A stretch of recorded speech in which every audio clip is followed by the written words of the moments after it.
and gentlemen, and thirsty thoughts. Glasses. You've been using them wrong for years. Well, Mother's here to fix that. You may have noticed on my channel that I imbibe spirits with a plethora of glassware for which to poison my supple frame.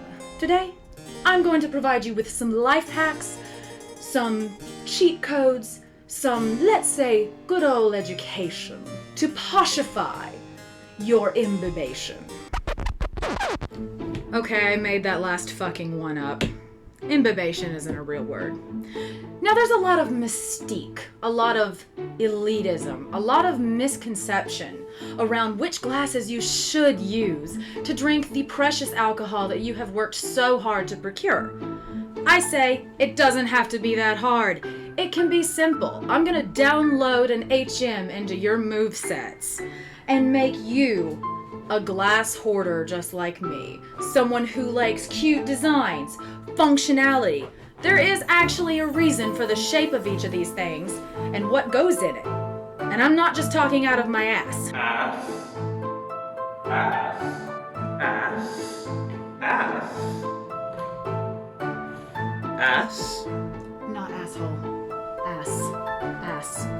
Now we're talking. Now that's ass. Nice.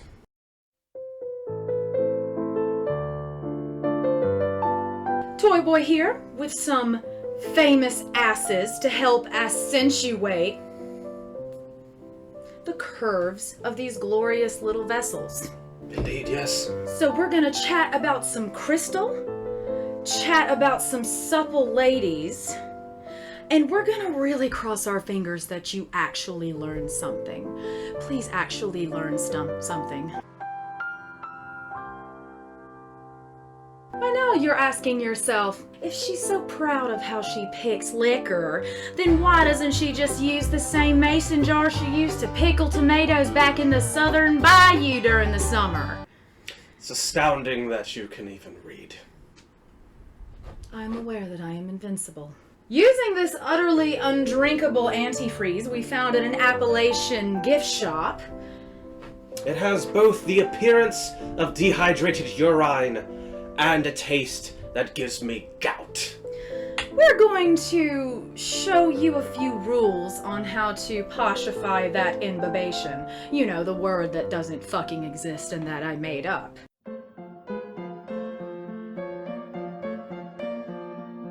Rule number 1. No martini glasses.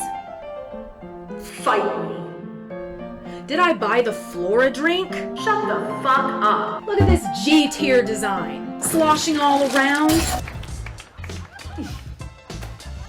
Whatever. Reminds me of being in the Navy in the 1940s for some reason. Don't know why. Hate it. Don't own it. Rule number 2. Glass or crystal. It's $1.99 at the general store.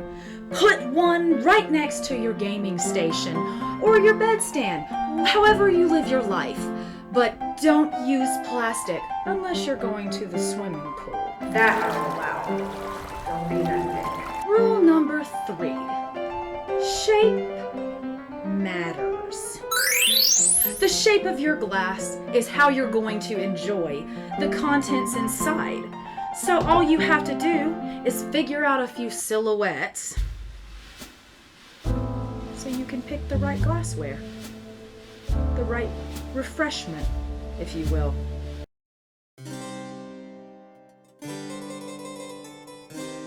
Pint glass. An imperial pint, to be more precise. It does have a little crown on the back, so it's pretty hard not to tell that it's gonna be a crown thing. This guy holds beer. That's about it. It's beer. Sure is beer. This guy? You get them for 99 cents at IKEA. Make your own syrups. If I ever catch you buying simple syrups, if you own one of these and an induction burner, I'll come to your house and manifest a curse. Then, we have what I like to call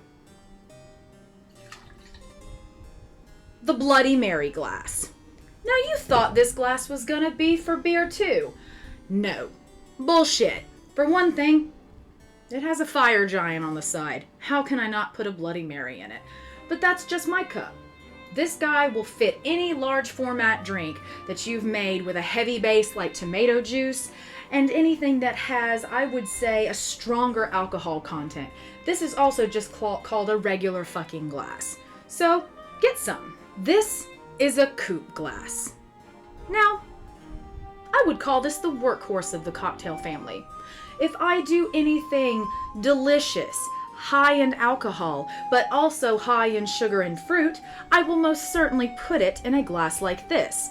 As you can see, the sides are straight up instead of angled, because this glass actually wants me to drink the drink that I bothered to pour in it. Next, we have this gorgeous tall drink of pure ethanol poisoning. This is called a highball, or for people who want to be fucking difficult and embarrass themselves at bars, Tom Collins glasses. Now, I do not drink Tom Collins because I am not a bootlegger in the 1920s. But this is perfect for anything that has sparklers, egg whites, or fizz in it because it allows those bubbles to travel up and explode the drink all in your face. That's what we want, right? Next. Yeah, it's got dragons on it. I'm kind of a badass. This is a double rocks glass. This is the little cousin. This is a single rocks glass. This is for little bitty babies that are just now getting their Christmas gifts open in their little amaretto containers, and they have just enough to put a little bit of liquor in it. This is for big boys and girls and thirsty thoughts that give a shit about the cocktails they mix and actually want to appreciate the amount of alcohol that's in them. So if you're going to invest in one, invest in a double rocks glass. Why would you do that to yourself? Bullshit. This is a brandy snifter. Don't put brandy in this. That is a job for another glass. This glass is actually better for cocktails. I would use it like you would use a coupe glass because that nose is gonna force really delicious, really nuanced flavors right up towards your nose. So you will look really cool and sophisticated without ruining your palate by singeing it off prematurely with a large balloon. This is my hidden blade of choice. Especially anytime I need to sample an alcohol over 30%, this Glencairn glass, $5 anywhere you can get a good Glencairn, no excuse, is the way you're gonna figure out which base spirits that you really like. With this glass, the balloon allows a little bit of oxygen to pump up the flavors of your bourbons, your ryes, your Japanese whiskeys, your limited edition ballers that a store didn't appreciate, so you snapped up an entire case of them and really hope that they make it till next Christmas. Then this nose forces all of those beautiful vanilla notes, oak, fruit, spice, straight up towards your nose and palate and allows you to discern better what part of the whiskey you like. And last but not least, at least in the glasses I own, this is my ochoko. Now the ochoko is a sake tasting cup that has a little bullseye on the bottom. Now this is because sake, if done the way it was intended, should be clear. If you pour a Niigata dry, fresh style made with snowy mountain water and the crispest junmai rice, and that shit is ugly uric acid yellow, you're probably gonna want to call your distributor and just talk, if you know what I mean.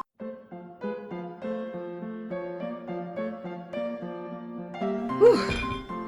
Whew, fuck. Okay, whew. I need to take a break from that. I want to see my little toy. Here they come. I want to see my little toys. Yes, I have acquired a curated, rather.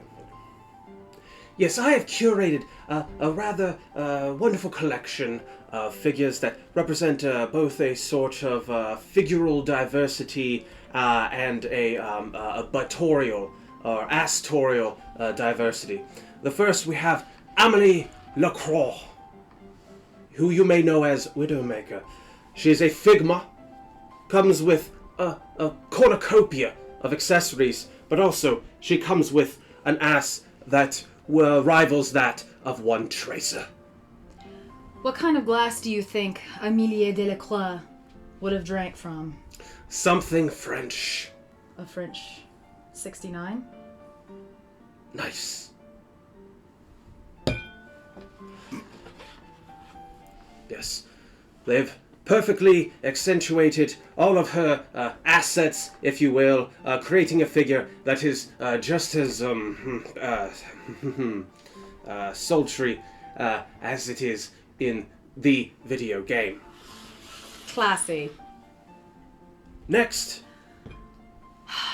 we have Miss Doreen, or as you know her as Squirrel Garrel.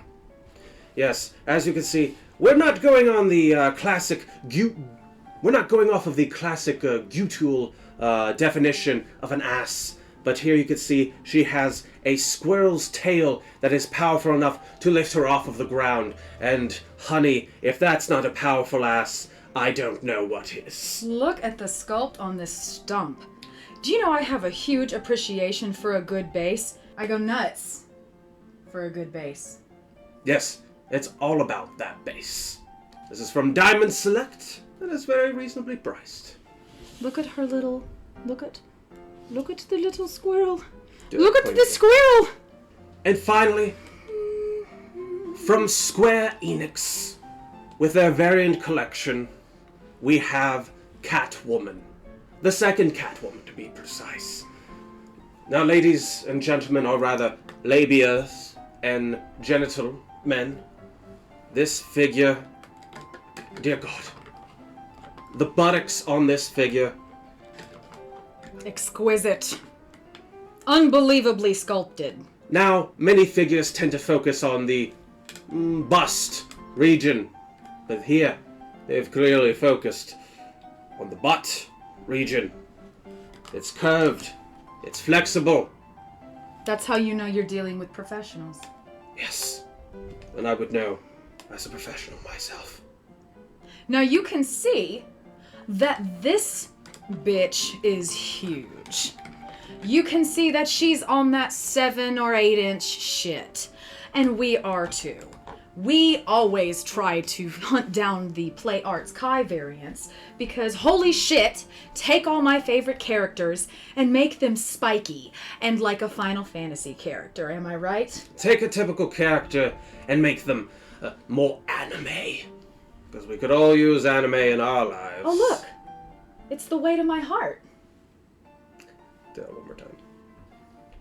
Look, it's the way to my heart. So there you have it. A fine collection of fine figures with even finer assets. But we aren't done yet. We still have a few more curvatures to explore before I feel confident sending you thirsty thoughts out in this world to buy good shit to put into pretty things. So let me take you through a few wine glasses, and then my heart can rest easy.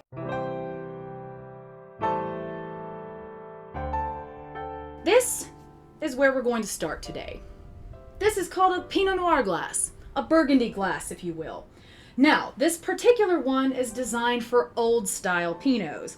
Those are lighter red wines that are earthy, funky, that might have flavors that need to be fostered in this balloon. And then, as you can see, it kind of directs those bouquets up, those nuanced, super complicated, complex smells and tastes. It directs it up towards your nose while not interfering with the acid and the tannin. So this is for anything, I would say, around 13-ish% that you want to really sip slow and appreciate. Moving on to this thick boy. This is your Cabernet glass. Now, that's bullshit. I'll call it a Bordeaux glass. This type of Bordeaux glass, as you can see, has enough in the body to completely regulate the tannin, that crunchy, dry feeling that you can get from some really gritty red wines. You know, wines that need to oxidate, which I straight up said oxidate. We know it's oxidized. I'm so sorry, Bill Nye. The oxidation occurs when you get enough surface area to pour your wine in. So you're going to want these for big, bold, nuanced wines that have a lot of tannin and acid and have a little bit more of a Cabernet Sauvignon body to them. This is pretty much going to be your everyday tool for a good full-bodied red wine. Moving on down the line, this is oaked Chardonnay. Oaked Chart, if you will. Did I say shard or chart? Don't. Just edit that out. This build of glass is critical when you drink a big, oaky, pretty white wine. Think a Chardonnay, like an aged Chardonnay from, I don't know, Stag's Leap. Think of a Chardonnay from Burgundy that's been aging for 10 years from Pussy Fussy or wherever that really delicious... Robin Williams said it better. Those kind of wines go here. That allows you to get some of that mallowy, buttery flavor off of the top of the wine while still being able to handle the alcohol content. Now this is interesting. I would consider this either a rosé or a Zinfandel glass. Why is that?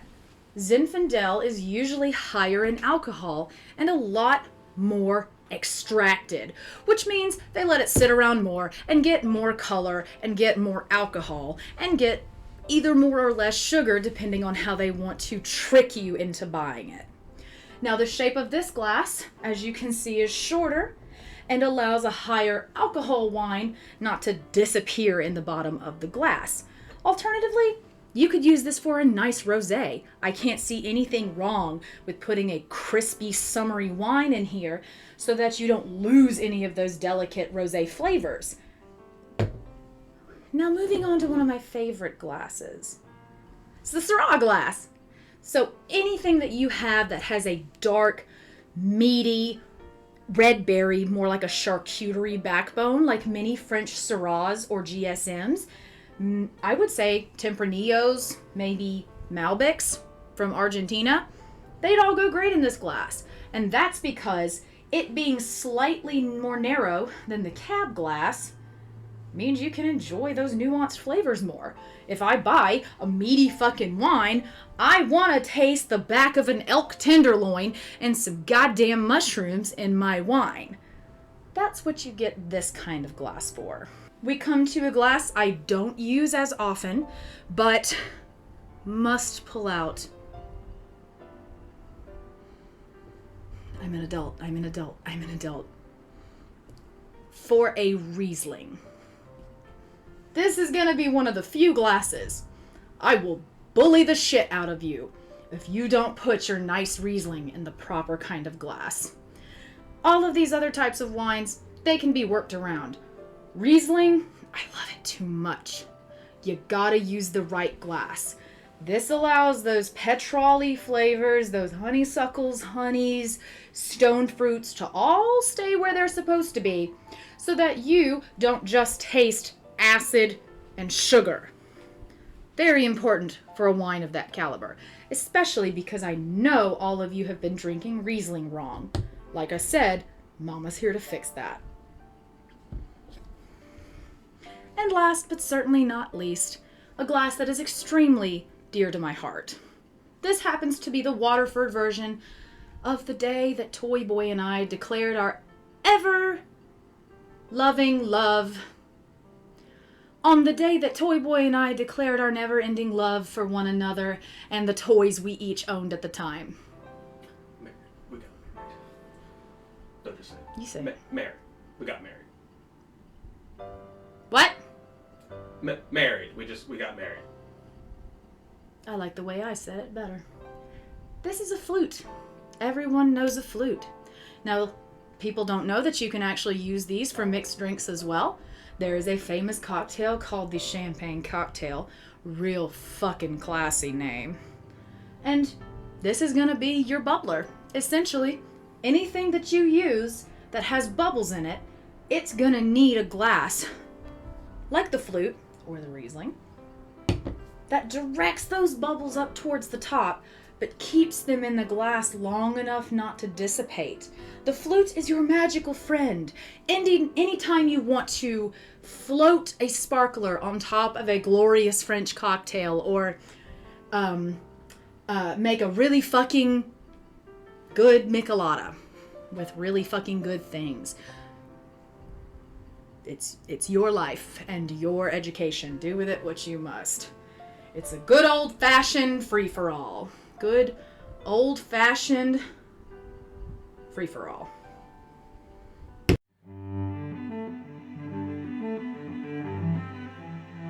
Whew, oh lordy. Okay, well, I feel fairly good knowing that you thirsty thoughts will not be drinking $50 gin out of the leftover Olaf cups you stole from your nephew's second birthday. So, how did you like all that knowledge that I filled your head with today, toy boy? I'm so filled with knowledge. This is just sweet knowledge.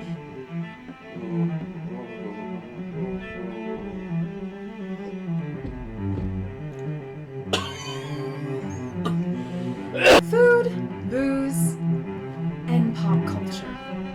It's the best part of being human. Bye.